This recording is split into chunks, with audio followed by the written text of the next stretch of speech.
evening, everyone. I'd like to call to order the April 24th, 2024 meeting of the Fond du Lac City Council to order. The first item of business is roll call, which is done electronically, and we are all present, so I will declare a quorum. The next item on our agenda is the Pledge of Allegiance, which is followed by a moment of silent reflection. Please rise. I pledge allegiance to the flag of the United States of America and to the republic for which it stands, one nation, under God, indivisible, with liberty and justice for all.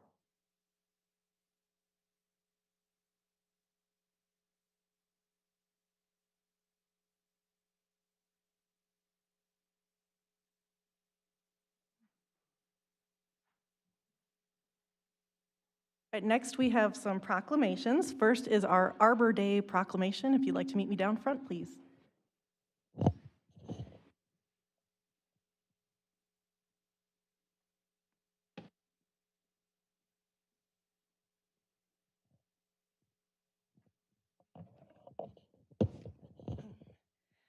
Whereas Arbor Day has been observed in Wisconsin since 1889, and whereas the city of Fond du Lac has been declared a Tree City USA, and whereas historically Arbor Day is associated with Arbor Day programs that enhance and renew our environment, and whereas Roberts Elementary School's third grade students will participate in the observance by holding an Arbor Day program on Friday, April 26, 2024 at the Lakeside Park Pavilion at 1 p.m., followed by the Tree City USA Awards ceremony at 1:15 p.m. Now, therefore, I, Tiffany Brault, City Council President of the City of Fond du Lac, Wisconsin, by my signature affixed, do hereby proclaim April 26, 2024 as Arbor Day in the City of Fond du Lac, in recognition of the aesthetic, ecological usefulness of trees in our public ways and neighborhoods. Thank you very much. Would you like to say a few words? Sure. Well, first I'd like to thank the council for your support of the forestry department. It's been a challenging 10 years with the EAB. We're getting through it. We're getting close to being completed with that. And I'd like to invite everybody on Friday at 1 o'clock to celebrate Arbor Day with Roberts Elementary at the Pavilion. So 1 o'clock at the Pavilion on Friday. Thank you. Thank you.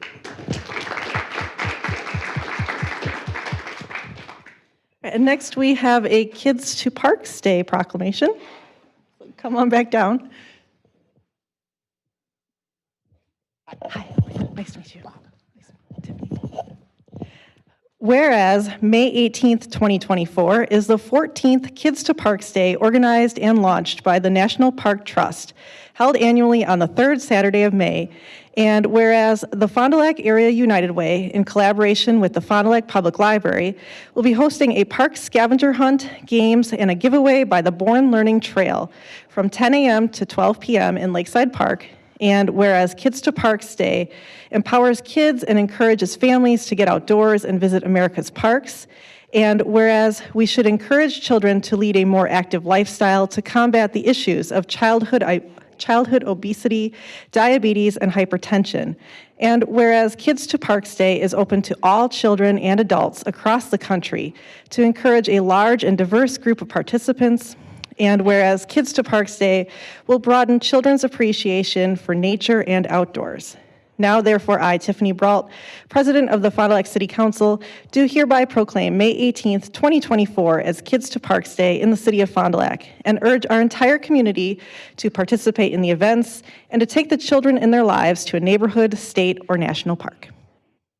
Congratulations. Would you like to say a few words? Real quickly. I'm Bob Hoffmaster with the Fond du Lac County United Way, and we just want to thank everyone for this. And John, thanks so much for the great relationship we have with the parks. We have the Born Learning Trail in a number of parks in the Fond du Lac area. Also have them in Campbellsport and North Fond du Lac.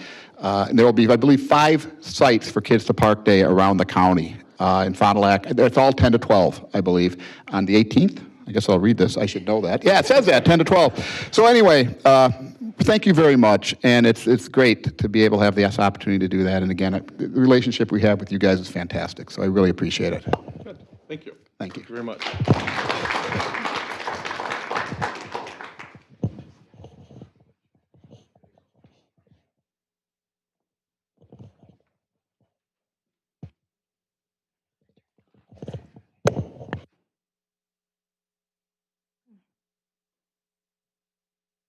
All right, next on our agenda is public hearings, and we have none.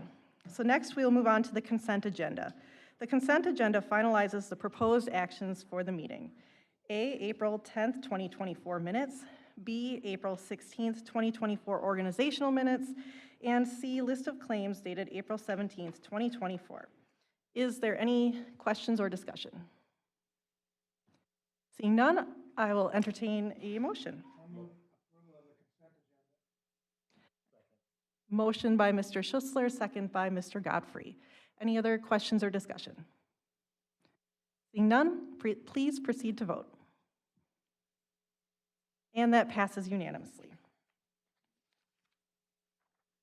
Next on our agenda is audience comments, agenda and non-agenda items. The presiding officer will limit speaking time for non-agenda items to 1 minute and items noticed on the agenda to 5 minutes. Ms. Hefter, do we have anyone wishing to speak? All right, we have one person, Ms. Laura DeGallier, who wishes to speak on thanks to volunteers and World Migratory Bird Week. Thank you. Thank you. First of all, I'd like to say thank you to the students from the high school who came out to the Greenway on Friday afternoon to deliver chips. It was part of their youth service day, and some of them it was sponsored, I think, by the Honor Society, but they were a great group of kids. I've never seen 2 loads of chips be delivered and distributed on the trails as quickly as I did Friday afternoon. So it was great. We really appreciate their assistance. Hope they'll come back again next year. And then we have World Migratory Bird Day starting this week. Tomorrow evening, we have a program with Stephen Thompson at the library. And then we also have events at Thelma on May 2nd. And the bird walks start on May 3rd and also all day May 4th. So we invite all of you to come. And since you're all good voters in the city, I'm sure you all receive postcards at home. We look forward to seeing you. Thank you. Thank you. And that concludes our audience comments. So next we'll move on to our action items. First, item 5A, April 25th, 2024 through October 25th, 2024, Class B fermented malt beverage license. Corporation is Fond du Lac Softball, Inc., Agent Marie Schumacher, agent address 18 Howard Ave, Fond du Lac, doing business as Fond du Lac Softball, Inc. Location of premise is Lakeside Park Softball Island Concession, and our introduction is by our city clerk, Ms. Hefter. Thank you, President Brault. Fond du Lac Softball is requesting their annual 6-month fermented malt license to sell at the concession stand in Lakeside Park on Softball Island. No changes in the agent, and city staff recommends approval. Thank you. Are there any questions for Ms. Hefter? Seeing none, I will entertain a motion. Motion to approve. Motion by Mr. Zimmerman. Second. Second by Mr. Heisler. Are there any other questions or discussion? Seeing none, please proceed to vote. And that passes unanimously. Next, we'll move on to resolution number 9121, a resolution making reappointments to the Advisory Parking and Traffic Board and Plan Commission. And our introduction is by our city manager, Mr. Moore. Thank you, Ms. Brault. Good evening, everyone. We have 3 citizen volunteers tonight. I'm recommending their reappointment to the Advisory Parking and Traffic Board and Plan Commission. Mr. Godfrey, the first 2 will be joining you. If you approve them on the Advisory Parking and Traffic Board, and Mr. Zimmerman, Ms. Hands will be joining you on the Plan Commission if you approve them. And I recommend approval for all 3 and express my appreciation for them and their willingness to re-up. Thank you. Thank you. Are there any questions for Mr. Moore? Seeing none, I'll entertain a motion. Motion to approve. Motion by Mr. Godfrey. And second by Mr. Heisler. Thank you. Are there any other questions or discussion? Seeing none, please proceed to vote. And that passes unanimously. Next, we'll have resolution number 9122, a resolution appointing a weed commissioner for the city of Fond du Lac, and our introduction is our city attorney, Ms. Hoffman. Thank you, President Brault. This comes from the state code and also our city code that we've adopted. We would like to appoint Paul DeVries as our weed commissioner, and the weed commissioner is charged with removal of noxious weeds. And so it comes from the state code, and in May, we will publish a notice saying remove your noxious weeds from your yard and your property. And if you don't, the city can, the weed commissioner or his designee can come in and remove the noxious weeds for you. Thank you. Are there any questions for Ms. Hoffman?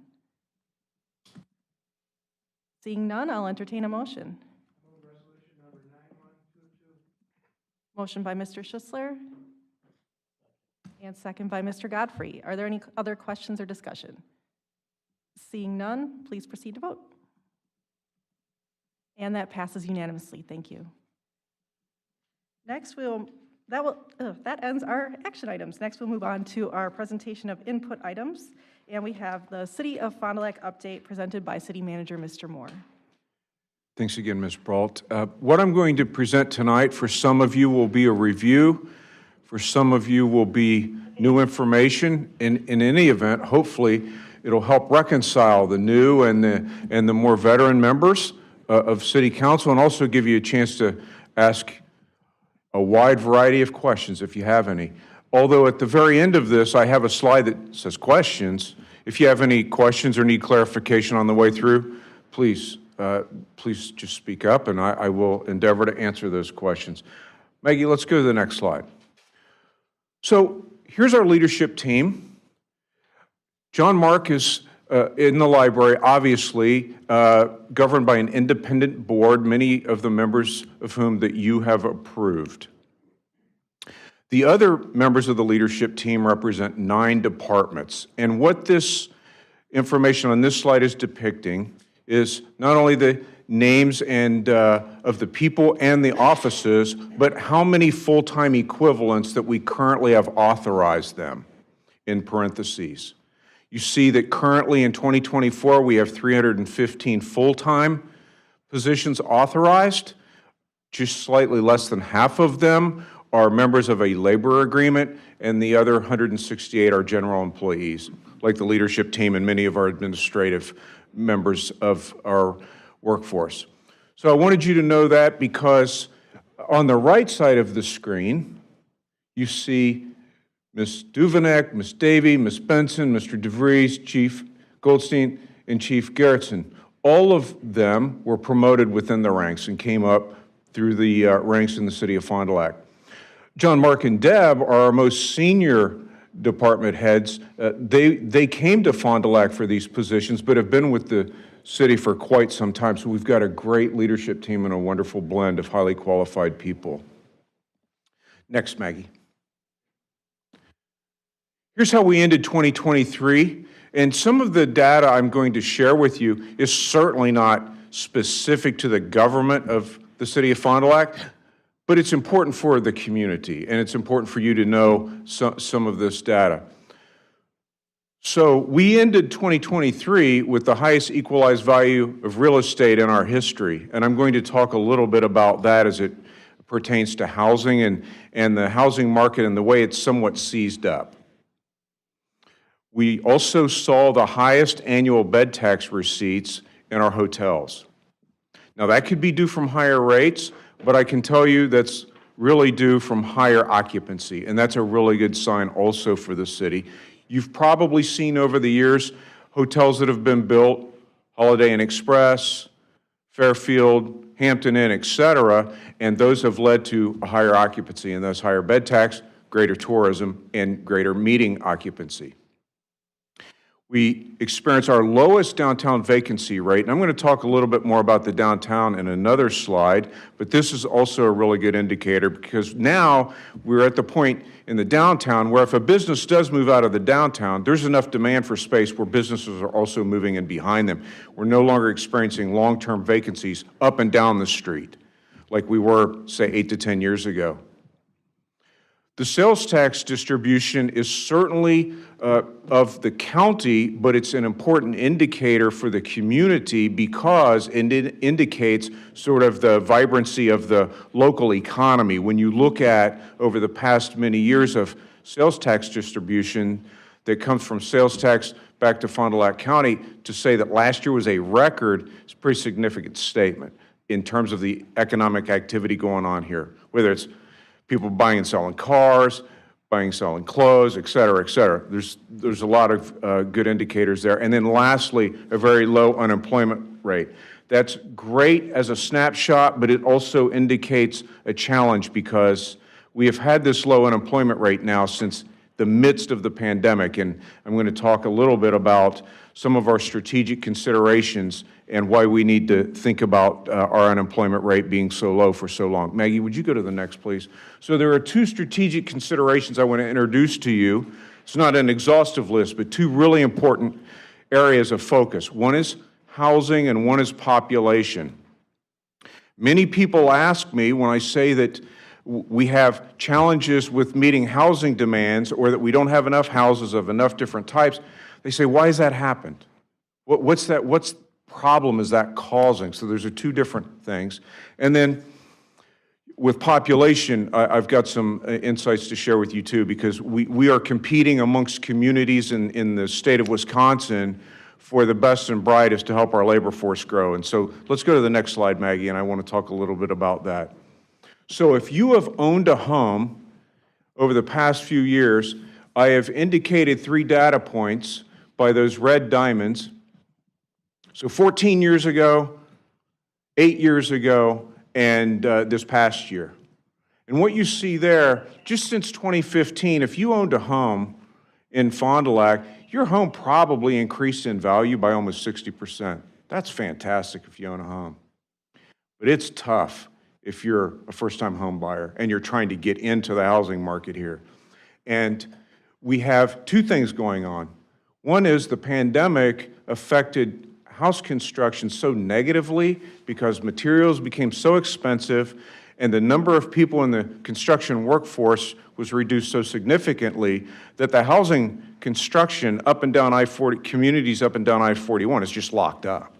And so the supply of houses has led to this increase in essentially the value of real estate because supply and demand. The demand has continued, supply has not kept pace. And so here we have this significant increase, which has really put new homeowners or wannabe homeowners in a difficult position. Next, please. And that's what this gets to. So at during third quarter of last year, out of the entire United States of America, the National Association of Realtors indicated in its data that year over year, the Fond du Lac market was the #1 largest gain in the median sales price in that year-over-year comparison. So again, serious challenges for people that may be considering moving to Fond du Lac, wanting to buy a home, and the price is getting away from them. And so you have people who work, for example, new officers for Chief Garretson or Chief Goldstein looking to move to Fond du Lac are having a hard time finding a house they can afford, just as a couple of data points. And so when you hear us talking about housing, these are the problems we're trying to solve, and this is the reason for that. So let's go to the next, Maggie. Now I want to talk about population. I need to explain what this depicts so that it communicates the right message to you. So here I've graphed for you the state change in population as a rate of growth. That's really important, the rate of growth. And the Fond du Lac County rate of growth in change and the city's change in the rate of growth. What you see is pretty good news for the city from 2010 to 2020, and this is based on census data. The rate of growth for the city, county, and state were all falling from 2000 to 2010. So we grew almost 10% from 90 to 2000, a little over 6% from 2000 to 2010, and then down in the low single digits from 2010 to 2020. But the takeaway here is that orange line, that the city actually increased its rate of growth from 2010 to 2020. That's a good sign. But what inhibits us right now from 2020 till 2024 is we don't have any place for new people to live. And so that's a real sort of barrier to growth. And growth, I think, is important because it will help us to continue to expand our labor market, which facilitates employers continuing to expand their employment opportunities and their businesses. So this rate of growth, this slowing rate of growth is something that's really important. The message here is that if everyone's rate of growth has slowed so significantly, if we want to grow faster than everybody else, then we're competing with everybody else. The Oshkoshes, the West Bends, the Sheboygans, et cetera, et cetera. And because they're all within commuting distance, so if we want them to live here, we've got to have housing for them. That's really important. The next slide's going to indicate another piece of this story. Next, please, Maggie. So we are not increasing our population naturally at the same rate we used to either. So you look back 40 years to 1980, a typical year in Fond du Lac County, you had 1,500 babies born with a lot less people in the county. Now flash forward 40 years, for the first time ever in 2020, we had less than 1,000 babies born in the entire county. So the natural rate of growth has slowed. That's why I'm harping on this idea of competition, being able to get people to move to Fond du Lac by virtue of having good jobs and ample housing at the right price and the right quantity with a lot of variety for people to choose from, because we're not expanding naturally. This is true across the state as well. Next, please. This is one of the outcomes of what happens when less babies are getting born and we are getting older. I'm not here to talk about the public schools. I'm just using data to explain one outcome of what we've seen over the last 20 years or so. You look back to 2005, we had about 7,600 kids in our public school system. Look back to last year, we had about 6,500 kids. And so that's, again, a reason for us to really always keep first of mind is how to grow our community, because it's really important. That's our future workforce that we are sort of producing on our own, as well as the workforce we want to produce by having inbound migration into the city. And I wanted to share these numbers with you because they're real specific data and I think very informative. Next, please. Okay, so those two things, among other things, inform our strategic priorities, and I wanted to share these with you too. You see I've highlighted in yellow some words and phrases so that I'm not reading the slide to you. It just calls your attention to some important areas. So again, I think it's important for us to keep front of mind about this need to grow, and because without growth, we won't have a growing labor force. We won't have a growing employment base.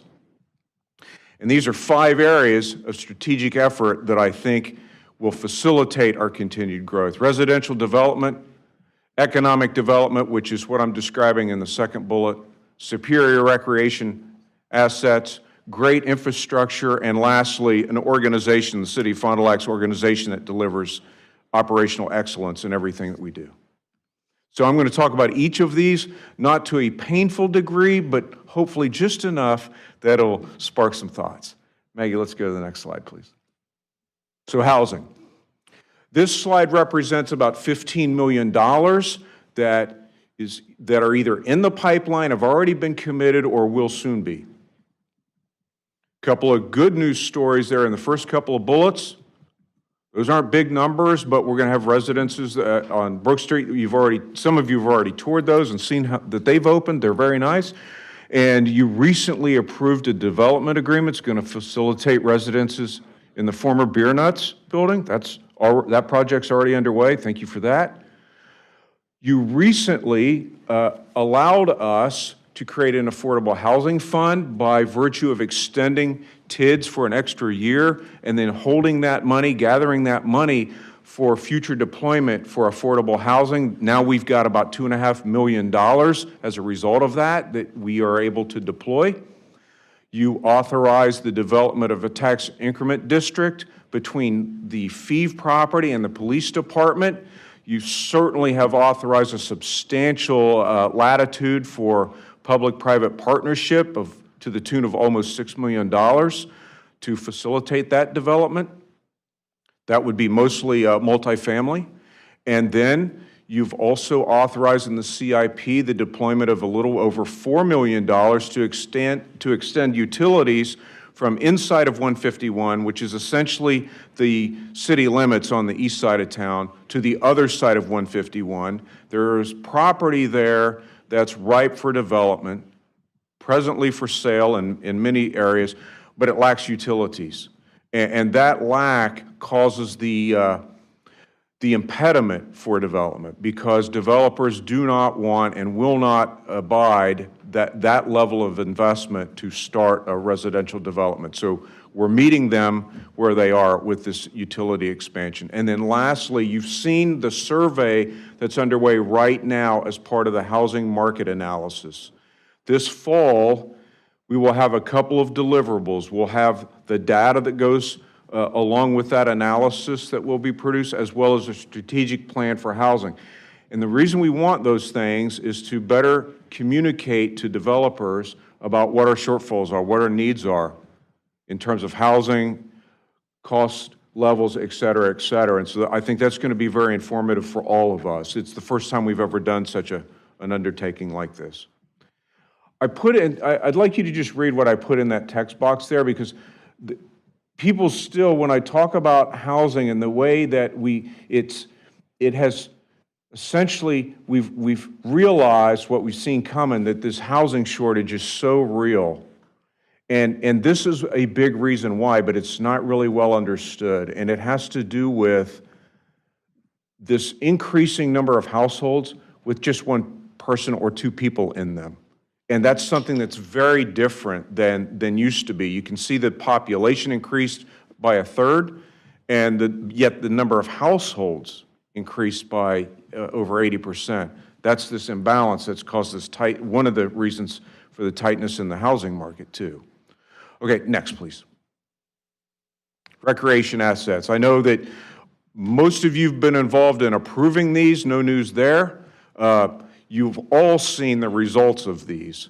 And so on this slide, these things are done. You can see the past tense of these verbs. What I've put in italics would be projects that are totally or partially funded by ARPA, because we've had some really opportune investments thanks to ARPA. And this is a phenomenal list. Right before the pandemic, we made a commitment to increase our investments in parks. These projects are some of the results of that. This slide right here is about a $5 million slide, some really significant things. And then we'll go to the next slide, and we'll talk about what's in the pipeline. This is like right now. And so the bridge is in, but the trails are going to be built, and that's going to happen in the next few weeks as the asphalt plants reopen for the season, et cetera, et cetera, et cetera. There's lots of great news here as well. And thank you for the last-minute adjustments we made to ARPA, because that allowed us to put McKinley Park in this list as well. So there's a lot of great things coming, and this is all going to happen this year, just furthering the quality of our recreation assets that people have told us time and time again that they want to see. Next, please. So this is a variety of things. It represents some different initiatives. On the right, I've just put a graphic I pulled from one of the media outlets about highlighting a couple of things that are in their infancy, but the Riverfront Redevelopment Plan and the North Main Redevelopment Plan are getting off the ground. I wanted to mention that there have been a number of questions, and there always are, about the property at Main and Scott where the cheese plant was. Our first goal in purchasing that property and demoing the factory was to eliminate the blight that we saw on the horizon by that factory just sitting there. So that's all done, obviously. And now we've been able to include that property into the consideration for the North Main redevelopment. So that, along with what we're going to learn from the housing market analysis and the strategic plan that comes from that, may inform some solutions or at least options for this property at Scott and Main. I just wanted you to know that, because there are a number of questions that pop up routinely about what's going to happen with that property, what might be coming next, and when. And so I wanted to just put that on the list of things to consider, because that's kind of what I see as the next phase, especially with the housing market analysis and what we might learn from that. Next, please. This is about a $50 million slide. Many non-sexy things here, but very essential things.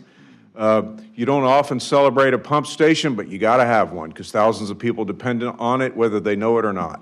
The stormwater pond, that's another step in our efforts to mitigate the threat of flooding, is under construction just immediately east of Tyson. The school district has been an awesome partner in facilitating that. You can't really get there right now because now construction on Pioneer Road has begun. And so that is going to be a great project because it's also going to produce the extension not only of nice road, but walking trails in front of Tyson so the kids can get off the street and have a real safe route to school all the way down to Martin.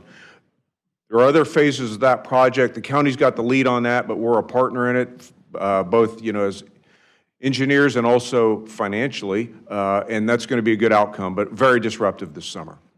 Police Department continues its remodel. Kudos to Chief Goldstein and his team for being willing to adapt to all that means when you're trying to rebuild something as you're using it.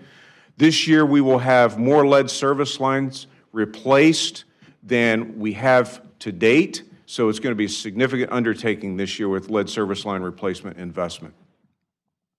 We're going to update the wayfinding signage on the Fond du Lac Loop, which is going to be a great improvement. And then lastly, I'll close by saying one thing I'm really proud of is what has taken place through your tenures and prior to that with the downtown revitalization effort. There's been a significant investment in the downtown, public investment as well as private investment, and we're seeing the fruits of that. And what we've got in the pipeline for 2025 is the complete redo of Main Street between Merrill and essentially 5th, 6th Street. So that's going to be a significant undertaking next year. But the downtown, I think, is as good as it's been this century. I mean, I think it's headed in a really great direction, and kudos to the DFP and all the business people there, too. Let's go to the next slide, Maggie. So now we talk about operational excellence. This is where, we're talking about our organization. I'll just let you read that. Many of these things are self-explanatory. Kudos to Transit for all the work they've done in the past year to be so compliant with the federal government and its stringent inspection standards, getting its transit development plan done, and kudos to Tricia for all she's done to earn that certificate of excellence from the Government Finance Officers Association. I will direct your attention to the Police Department, Fire Department accreditations and the ISO 1 rating, which is the very best you can get. Eric reminded me of something the other day, that out of the 1,850 local units of government in the state, there are 2 that have those 3 qualifications, and the city of Fond du Lac is one of those 2. And so kudos to both chiefs and also Paul DeVries, because our water system is a big part of the rating for the ISO, and that's really impressive what those departments are doing. Not only that, Cody Shepke leads our wastewater treatment team, and they were named the Facility of the Year in the state of Wisconsin, so kudos to them. And then lastly, especially Mr. Godfrey and Ms. Loring, I want you to know that we have a recently approved comprehensive plan that takes us through 2040. You will hear many a commentary from Diane and me over the next couple of years about this ties to the comprehensive plan. The comprehensive plan motivates this thing that we are doing. And so I wanted you to know that's been recently approved and has us in good standing with the state and also our local plans. Next, please, Maggie. So some more of this. I'm not going to read all of this to you. I will highlight, though, that what's going on with our qualitative and quantitative improvement on social media is impressive. I'm really pleased with that, as I am with our activity just on our website that we're tracking. We get that data, we review that. You may have seen we just published last week the spring newsletter, and so we've gotten some good feedback about that. Next, please.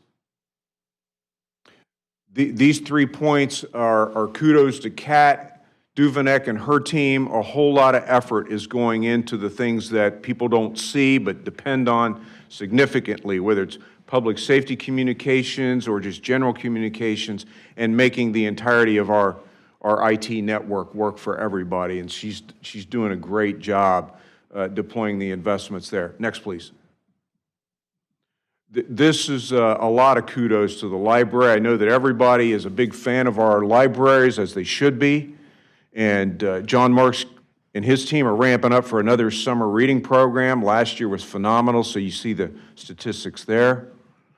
Kudos for the way they've deployed Canopy and the way that's given people access to streaming services for free, just by being a member of the library, and then the initiative to get solar on the roof of the main library downtown. And thanks to John Mark and his team, too, for the relocation of the Beacle branch out by Festival. Where they are now is great. It's, I think, is an upgrade from where they were because it gets them right out there front and center, but a lot of effort went into moving that, that branch.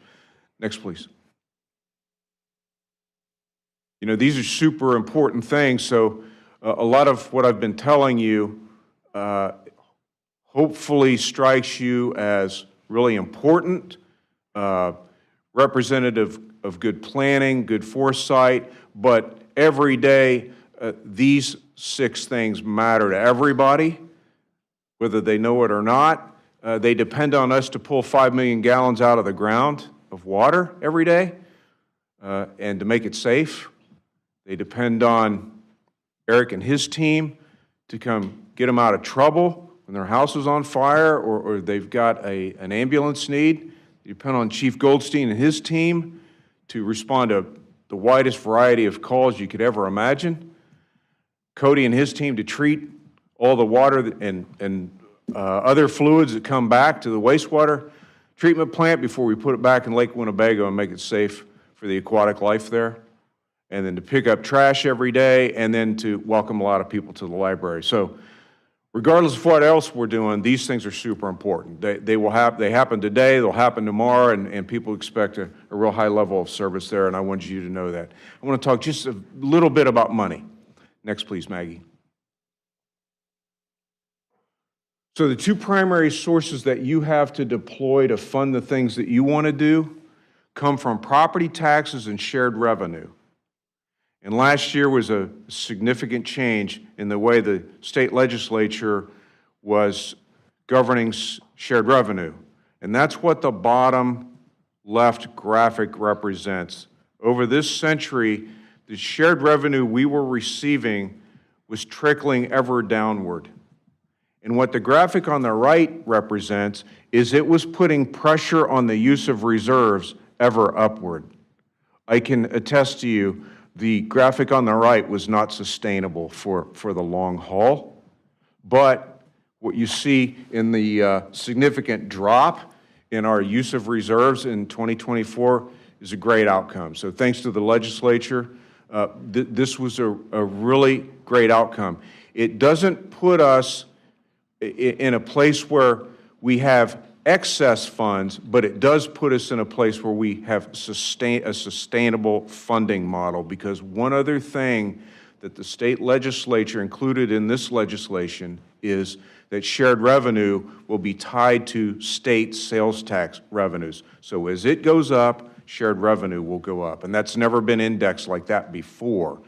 That's a significant thing for all municipalities, especially the city of Fond du Lac. So we'll be talking to you about the 2025 budget this summer and how this affects that. But I wanted you to see these graphics so that you knew that how important those changes were and how we had been able to recover the use of our reserves. Next, please, Maggie. Okay, 2 more things. We've got some challenges. I talked to you about the labor force. Our labor force can't grow if we can't house people, and we need to just stay focused on that. And our city council has been focused on that. You could see the investments that have been authorized are significant, and we're going to wisely use those investments and create more housing and partner with developers to do that.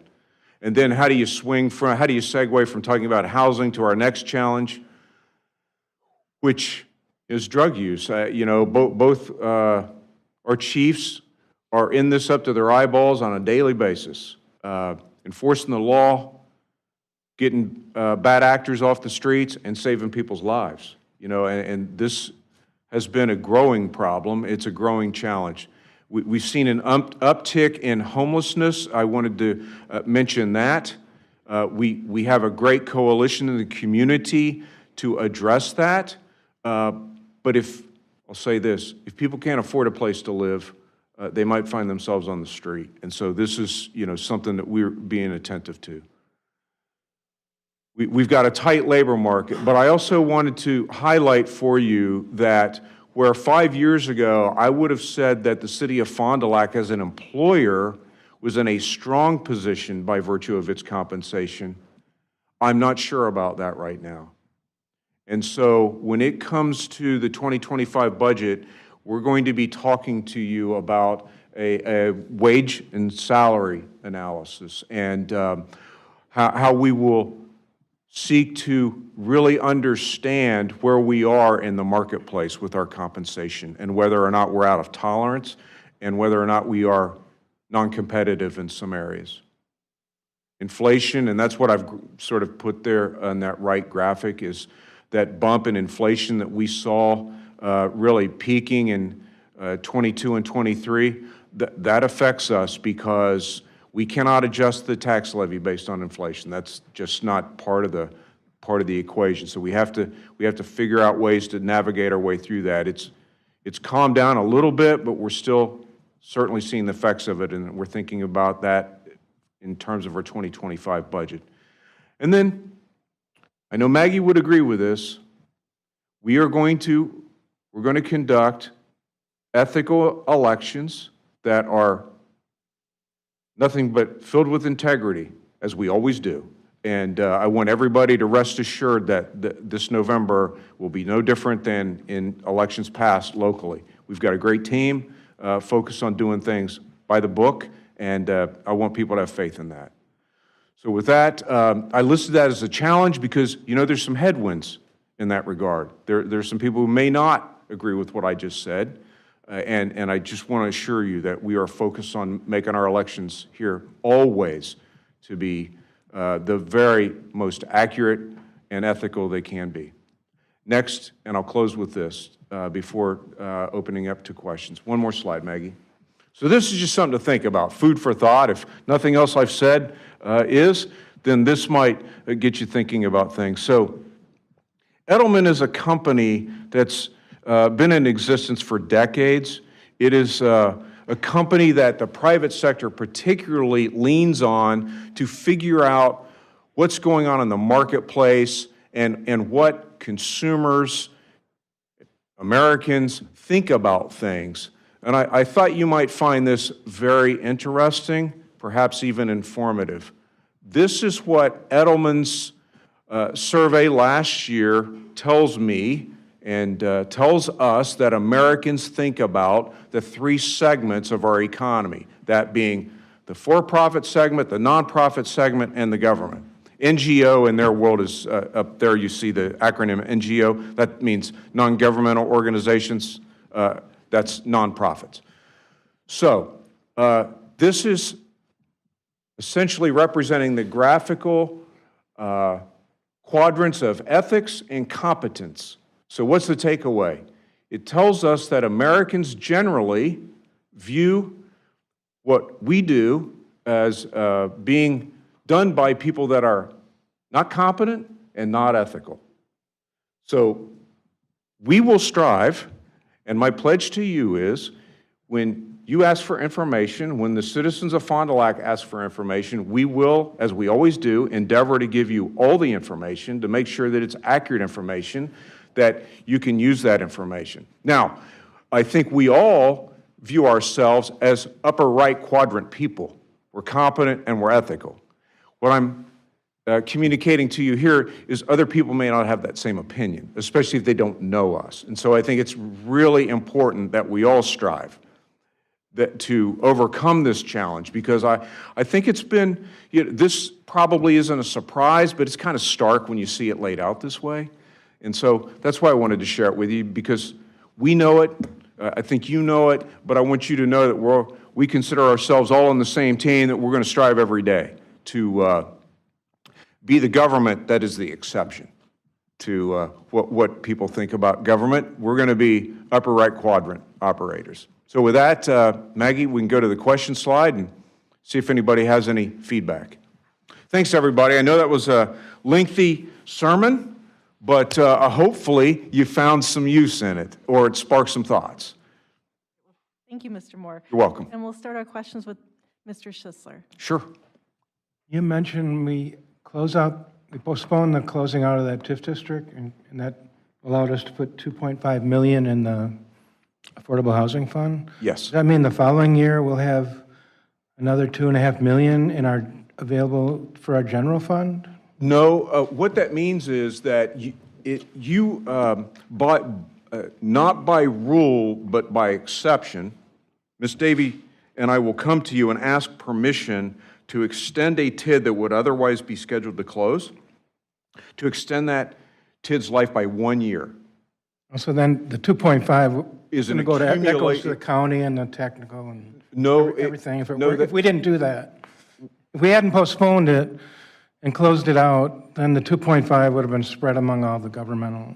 No, we would not have accrued it at all. It would have gone to the tax base immediately. I was just trying to figure out what's going to do for revenue for the general funds of these different municipalities. It won't do anything. What it will do, though, is it will provide funds for reinvestment in housing.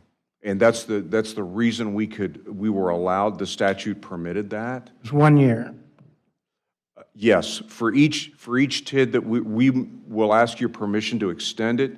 Tricia, we just did that, a couple of months ago with an extension? So we'll continue to do that. We think that's a good thing, and it doesn't harm the tax base to do But that. the following year, there would be some tax relief, am I right? For the Yes.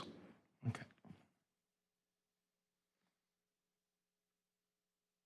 Thank you. Are there any other questions? Mr. Mullen? Yes, I just wanted to clarify for the folks at home, the project to extend water and wastewater utilities out past 151, when those properties, if and when those properties are developed, we have an agreement that they will automatically be annexed into the city. That's correct. And so they will be adding to our value. They will, sure. And I should also mention that those residents will also become ratepayers. So the investment to get the utilities out there will start to see a return as those utilities are used. Thank you. You're welcome. Thank you. Are there any other questions for Mr. Moore? Well, we're seeing none, so thank you so much for the very thorough presentation. I know I always feel so confident about our city when I hear about such great things that we have going on, especially the organizational excellence that you've helped us achieve, so thank you very much. You're welcome. Congratulations, everybody, on forming a new city council, and it looks to be a very good year. So I wish you all the very best, and welcome to the team. Thank you. You're welcome. All right, and with that, that ends our input items, so I will entertain a motion to adjourn. Motion to adjourn. Motion by Mr. Zimmerman, second by Mr. Heisler. This is not debatable, so please proceed to vote. And that passes unanimously. We are adjourned.